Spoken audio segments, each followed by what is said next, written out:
본격적으로 탐내기로 넘어가겠습니다.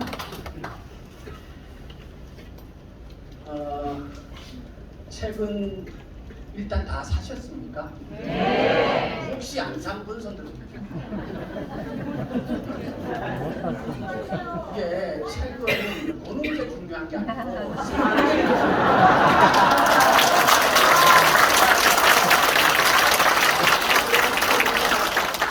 강연을 들어봐야 기억도 안 나고 그 책 집에 있다.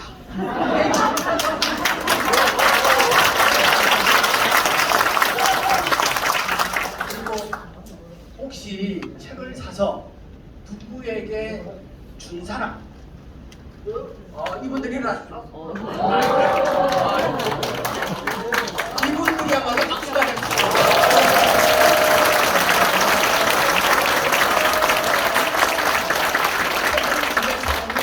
중요한 거는 보는 게 아니고 그 책을 누구한테 주는 거. 주는 네. 자, 다른 데서 책 얘기를 쭉 하시면서 순서대로 해오신 것 같더라고요. 하는 곳마다 주제가 달랐고 주최하는 쪽마다 책 중에 부각시키고 싶었던 부분이 달랐던 것 같습니다. 폐인에 대해서 먼저 얘기를 하고 싶으시더라고요. 영국 사람이죠, 그죠? 예. 영국 사람인데 미국에 건너가서 미국 독립운동을 위해서 열심히 싸웠고 폐인의 사회권에 관해서 우선 말씀하시고 싶다고 하는데 사회권이라는 게 우리가 인권이란 말 하지 않습니까? 우리 모두에게 인권이 있다라고 했을 때 우리나라 지금 대한민국 사람들이 인권하면 먼저 떠오르는 게 고문 안 받는다, 안 잡혀간다, 불법적으로 감금 안 당한다 이런 걸 생각하기 쉽습니다. 왜냐면 우리 현대사회에서 권위주의 정권 때, 군사독재 정권 때 그냥 무관심이 잡혀와서 고문당하고 막고 이게 허다합니다. 그에 대해서는 지금의 이제 정치적 민주화되고 난 뒤에 여기 계신 분들, 청소년 같은 경우도 그런 건 절대 못 참습니다. 경찰관이 와서 자기를 데리고 와서 무고하게 때린다, 가방 뒤진다, 고문한다, 말도 안 되는 생각하고 참지 않겠죠. 저희가 대학생들 같은 경우는 대학교 그 전문 입구에서 여학생들 핸드백 다 뒤졌습니다. 다 열어줬고 우리 몸들 다 뒤졌습니다. 그때 그런 시대는 끝난 겁니다 지금. 그래서 그걸 자유권이라고 합니다. 우리가 말할 자유. 그러니까 우리가 지금 대통령을 욕하는 걸 아무도 두려워하지 않을 겁니다. 진보는 보수를, 보수는 또 진보를. 어떤 대통령이 있으면 그 대통령을 놀리고 조롱하는 것을 두려워하지 않습니다 지금. 근데 과거 박정희 정권 시절에 박정희 대통령을 조롱한다? 목숨의 위협을 느끼죠. 그 시대는 끝났다는 겁니다. 우리가 표현의 자유가 있고 또 사람들이 고문 안 당할 자유가 있고 이런 걸 다 알고 있습니다. 그 점에서 정책 민주화가 되는데 그걸 자유권이 보장된 세상이 된 것입니다. 물론 최근 들어서 이제 언론의 자유 문제가 남아 있습니다. 그런데 MBC 같은 경우 날리면 보도하니까 얘기를 안 한다거나 이런 게 있고 최근에 며칠 전에 발표했던 언론 자유지수가 그 이전보다 몇 단계 떨어졌더라고요. 그렇지만 언론사 자체를 없애버린다거나 이런 일은 발생하지 않고 있다는 거죠.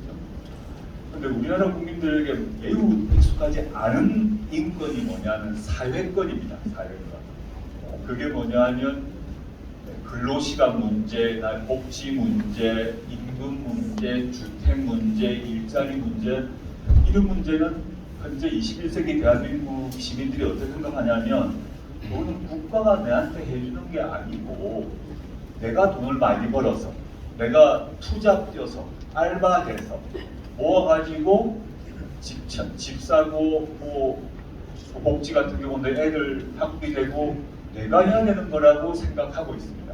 많은 경우. 근데 그게 아니라는 것이 사회권이라는 거죠.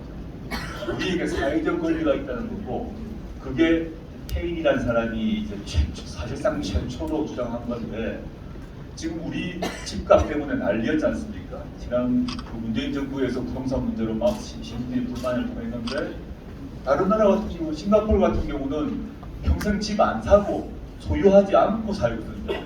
국민들의 70~80%가 국가가 제공하는 양질의 장기 임대주택에 살고 따라서 그 집을 사기 위해서 돈을 안 모읍니다. 그럼 그렇게 해결되면 우리가 집값으로 집을 사기 위해서 돈을 안 모으니까 그 돈으로 딴 데 쓸 거 아닙니까?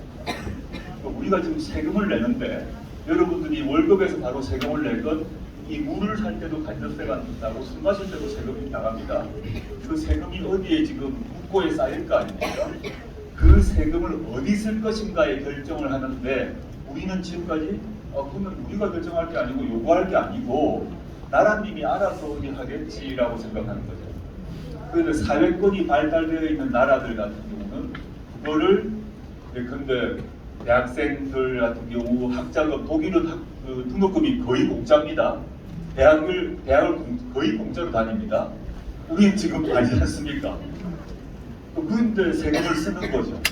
또 싱가포르 같은 경우는 전 국민이 거의 다 장기 임대주택에 죽을 때까지 걱정 없이 살게 만들어준단 말입니다.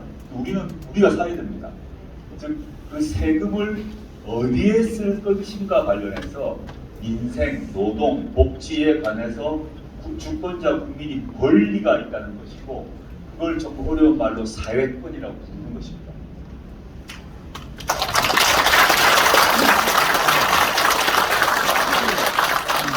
이번에는 주로 자유권에 주목을 했는데 페이리가 분이 책을 보니까 책 보기 전에 몰랐고요.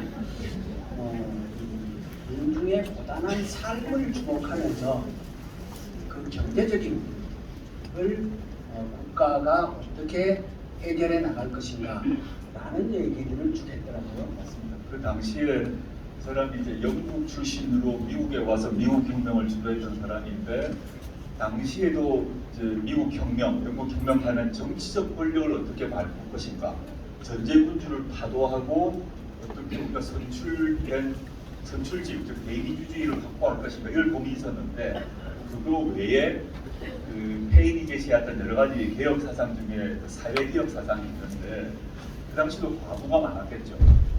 과부에게 지금 시점으로 본다면 기본소득을 다 줘야 된다. 전쟁 치르고 왔던 군인들이 있겠죠.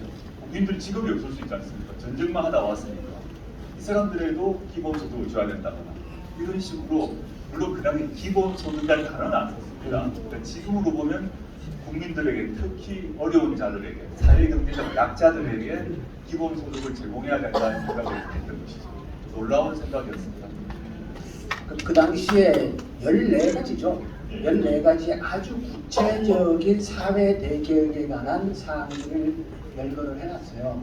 그런데 거기 보면은 요즘식으로 해석하라고 하면은 아동 육아 수당, 그러니까 해직 수당, 뭐 이런 수당들이 당시에 다 벌써 이렇게 얘기가 나오기 시작합니다.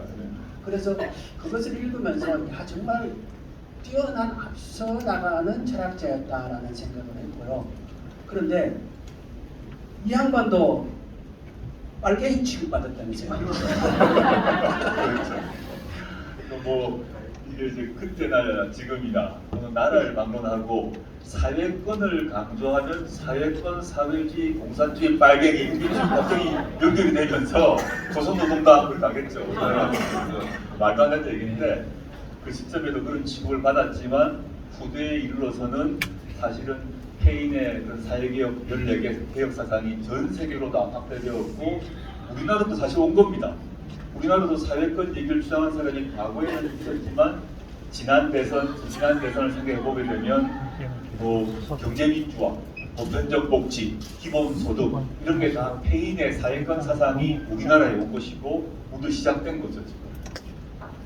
그러니까 어느 시대나 어느 국가나 정말 필요한 민중들의 그 삶을 해결하기 위한 구체적인 조치를 얘기하게 되면은 빨갱이라고 들이대는 거예요. 그러니까 혹시 누가 빨갱이라고 그러더라도 너무 쫄지 마세요. 지금 혹시 지금 당연한 것으로 경북에서도 관철되고 있는 걸 알고 있는데 의무급식이 있지 않습니까? 또는 무상급식 지금 각 학교마다 다 먹는 걸 알고 있습니다. 경북도 외에는 없는 걸 알고 있는데 그걸 맨 처음에 제시했던 분이 그 김삼권 경제부총리 그 이전에 경기 교육감이셨는데 그때 무상급식 논쟁이라고 해서 난리가 났습니다. 무상급식 의무급식 투쟁할 때 백분 토론 심야 토론할 때 계속 빨갱이 사상이라고 어떻게 애들한테 공짜밥을 주냐고 그거 하게 되면 나라가 망한다고 그랬습니다. 경제 그 돈을 세금을 애들 밥 먹이는데 공짜로 주면 나태해진다. 그 돈이 헛되이 쓰인다라고 맹공을 했거든요. 근데 지금 무상급식 전국에 다 실현됐습니다. 나라 안 망하지 않습니까? 이게 사회권이 실현되는 과정 중에 하나입니다.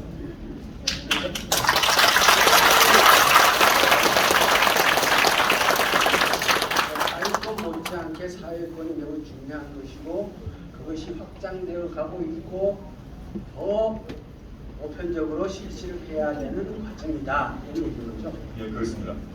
아까 이제 기본소득 얘기를 잠깐 하셨는데 책에 보니까 룰라 대통령이 브라질에서 기본소득을 했었다면서요? 그렇죠. 네. 그 얘기잖아요. 룰라 대통령이 뭐 브라질 대통령인데 이제 최근에 보면 다시 대통령이 되지 않습니까? 네. 잘 생각해 보시면 해외 특집에 관심 있는 분들은 원래 대통령 됐다가 그다음 대통령 당 상황에서 나중에 대통령 그만뒀는데 그다음 이제 우리식으로 얘기하면 검찰 그쪽은 이제 치안 판사라고 부르는데 그 뇌물 부패로 룰라를 구속 기소합니다. 그래가지고 감옥에 오래 있다가 다시 대법원에서 무죄 판결이 나와가지고 요번에 다시 대통령이 됐어요. 역전의 인물인데 그 룰라가 그 맨 처음 대통령이 되었을 때 기본소득이라는 걸 실시합니다. 브라질 모든 사람에게 그 돈을 쫙 나눠주는 겁니다. 그때 난리 났겠죠. 이렇게 하면 나라 망한다, 브라질 망한다, 국민들이 일 안 한다 그랬는데 그 룰라의 기본소득 정책으로 돈을 쭉 다 동일하게 나눠줌으로써 그 브라질 국민의 복지 수준이 높아졌다는 것 외에 경제 발전 효과가 이루어집니다.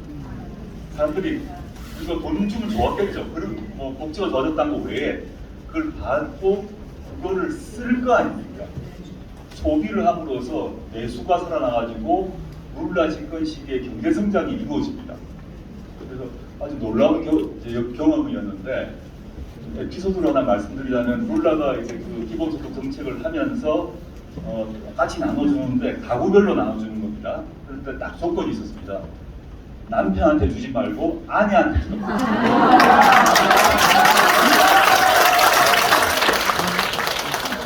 이유는 좀 신기하게 될 건데 제가 조사를 해보니까 브라질의 남성들이 뭐 술 마시고 녹음하고 이런 사람 있지 않았겠습니까?